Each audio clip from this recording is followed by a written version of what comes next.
विद्यार्थी मित्रों, श्री अस्तेश्वर स्कूल धोरण 10 सामाजिक विज्ञान भारतनो वारसो। આપણે આગળ સામાજિક વિજ્ઞાનના પ્રથમ પ્રકરણમાં ભારતનો વારસો જોઈ ગયા। વારસો કોને કહેવાય? તો કે આપણને આપણા પૂર્વજો તરફથી મળેલી ભેટ। ભારતનો વારસાને મુખ્ય બે ભાગમાં વિભાજિત કરવામાં આવ્યો, એક સાંસ્કૃતિક વારસો અને એક પ્રાકૃતિક વારસો। પ્રાકૃતિક વારસામાં આપણે એવું જોયું કે પ્રકૃતિ તરફથી આપણને જે મળે, આપણને જે વસ્તુઓ ચીજ વસ્તુઓ મળે છે એનો પ્રાકૃતિક વારસામાં સમાવેશ થાય છે।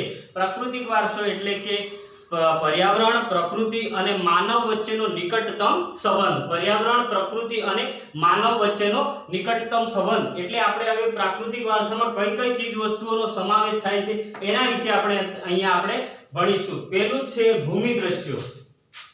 ભૂમિ એટલે કે જમીન અને જમીનની ઉપર આવેલા દ્રશ્યો। ભૂમિ દ્રશ્યો, ભૂમિ એટલે જમીન અને દ્રશ્યો એટલે તેના પર આવેલા अनेक प्रकारना दृश्यों। भूमि आकारों द्वारा अनेक भूमि दृश्यों सर्जन जोवा मळे छे। आपणने भूमि पर एटले के आपणी जमीन पर जे आकारो आवेला छे एनाथी आपणने अनेक भूमि दृश्यों जोवा मळे छे। जेनुं उत्तम अने महत्वनुं उदाहरण देखीए तो आपणो हिमालय पर्वत छे। शुं छे?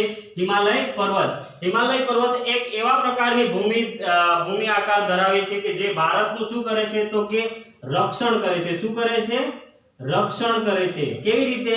तो के मध्य एशियामांथी आवता ठंडा पवनो, मध्य एशियामांथी आवता ठंडा पवनोने आ दीवाल स्वरूपे भारतनी शुं कहेवाय छे?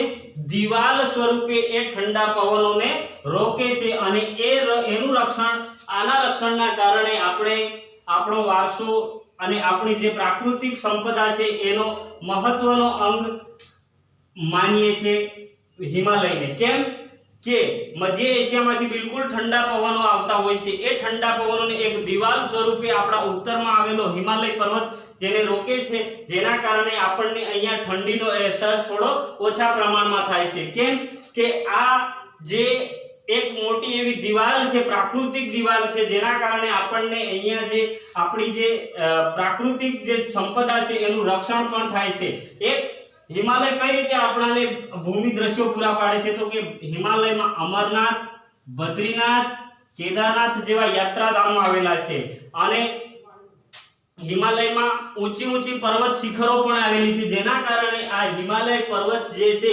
भारतना भूमि दृश्योनो एटले के जमीन पर आवेला जे दृश्यो छे एमां एक महत्वनुं भूमि दृश्य तरीके ओळखाय छे जे अने एने आपणा भारतनो रक्षक पण कहेवाय छे। आपणुं रक्षण करे छे ठंडा पवनोना, मध्य एशियामांथी आवता ठंडा पवनोना कारणे आपणुं रक्षण करे एटले एने आपणो रक्षक पण कहेवाय छे। बीजा नंबरे आवे छे नदीओ।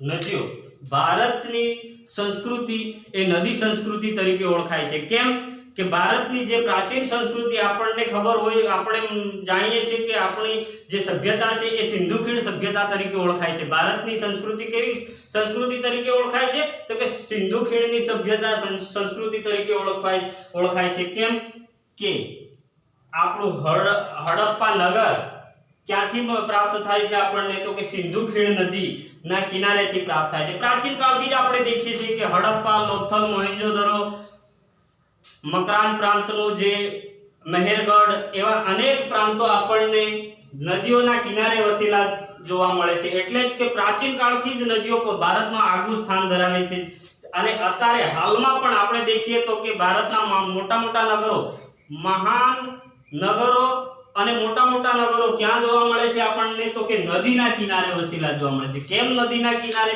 तो के नदीमां भरपूर प्रमाणमां पाणी होय छे। ए पाणी तो के मानव जीवनने जरूरियात संतोषवा माटे अनेक प्रकारे उपयोगी छे। जेम केवी रीते? तो के वीजળી उत्पन्न करवा माटे, खेती करवा माटे, मोटा मोटा उद्योगो चलाववा माटे तमाम जग्याए नदीनुं पाणी आपणाने उपयोगी छे। एटले प्राचीन काळथी ज भारतमां नदीओने पालन पोषण माटे विकास पामेली छे। शुं करवा माटे? तो के भारतना जे संस्कृति छे एमां पोतानुं आगुं स्थान धरावे छे। प्राचीन काळथी नदीओ भारतीय लोक जीवन ने नवी दिशा आपी छे। शुं कर्युं छे? तो के प्राचीन काळथी ज आपणे आपणा પહેલાના જે સિંધુ ખીણના લોકો એ પણ અનેક નદીઓના કિનારે વસવાટ કર્યા, એટલે એમણે શું કર્યું તો કે એમની સંસ્કૃતિને ઉજાગર કરી. અને અત્યારે પણ હાલમાં પણ આપણે દેખીએ તો કે નદીના કારણે ઘણા એવા મોટા શહેરોનો વિકાસ થયો, અને આ વિકાસના કારણે ભારત એ વિશ્વના અનેક દેશો સાથે હાથ મિલાવતો દેશ થયો.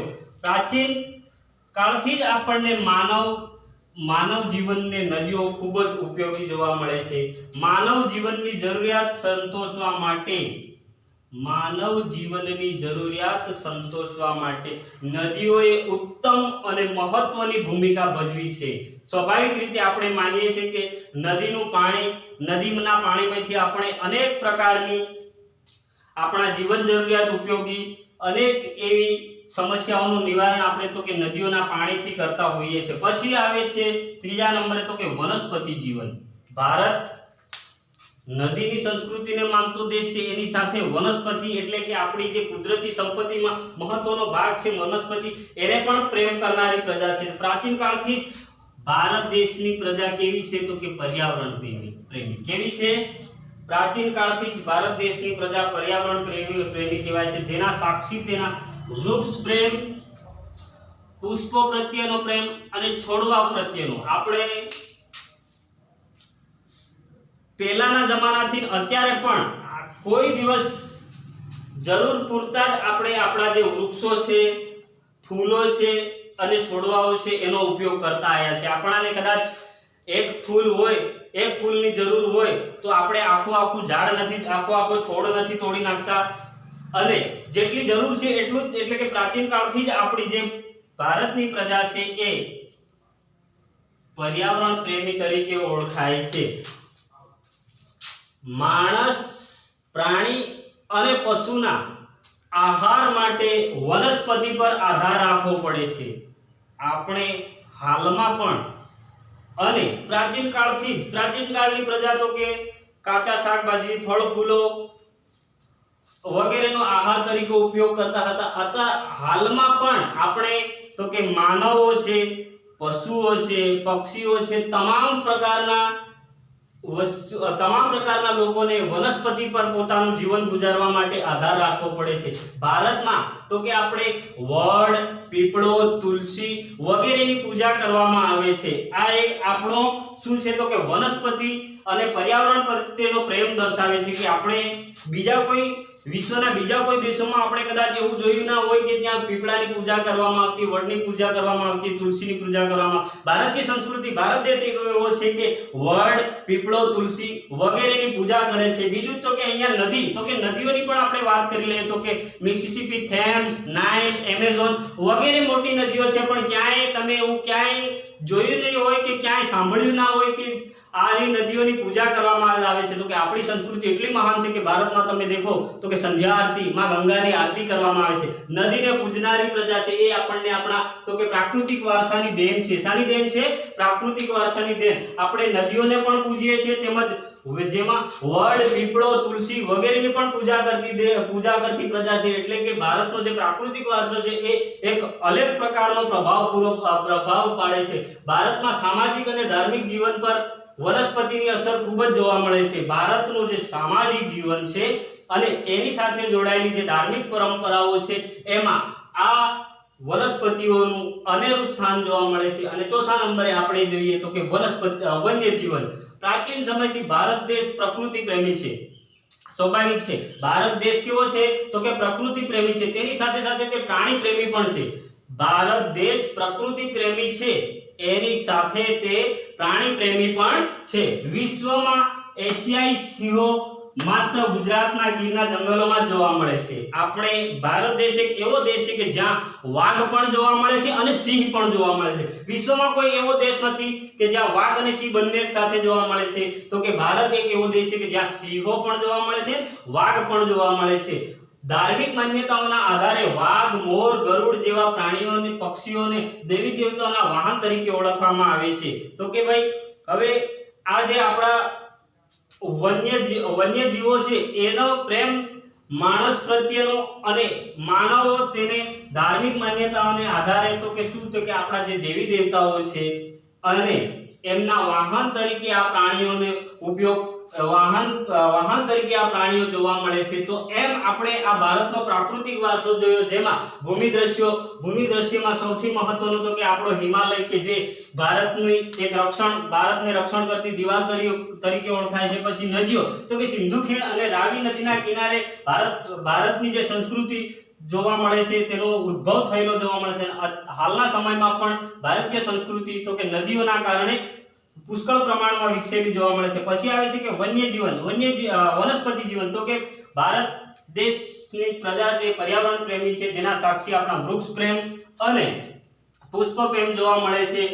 આહાર માટે તો કે આપણા ભોજન માટે પ્રાણીઓ, માનવો, પશુ પક્ષીઓ વગેરેના ભોજન માટે શાના પર આધાર રાખવો પડે છે? તો કે વનસ્પતિ પર આધાર રાખવો પડે છે। પ્રાચીન કાળથી વડ, પીપળો, તુલસી વગેરેની પૂજા થાય છે ભારતમાં। અને ચોથા નંબરે આવે છે આપણું વનસ્પતિ જીવન, જેમ કે આપણે દેખ્યું એમ કે ભારતની પ્રજા એ કેવી પ્રજા છે? તો કે પ્રકૃતિ પ્રેમી, તેની સાથે સાથે તે પર્યાવરણ પ્રેમી પણ જોવા મળે છે, જેના કારણે આપણને આપણા ભારતમાં જે પ્રાણીઓ, ખાસ કરીને આપણે કદાચ એક વાક્યમાં પૂછાઈ શકીએ તો કે એશિયાઈ સિંહો ક્યાં જોવા મળે છે? તો કે આપણે એમાં લખી શકીએ કે એશિયાઈ સિંહો માત્ર ગીરના જંગલોમાં જોવા મળે છે। એમ વિદ્યાર્થી મિત્રો, આપણે ભારતનો પ્રાકૃતિક વારસો અહીંયા પૂરો કરીએ છીએ। હવે એના પછી તો કે આપણે ભારતનો સાંસ્કૃતિક વારસો છે એના વિશે સમજીશું।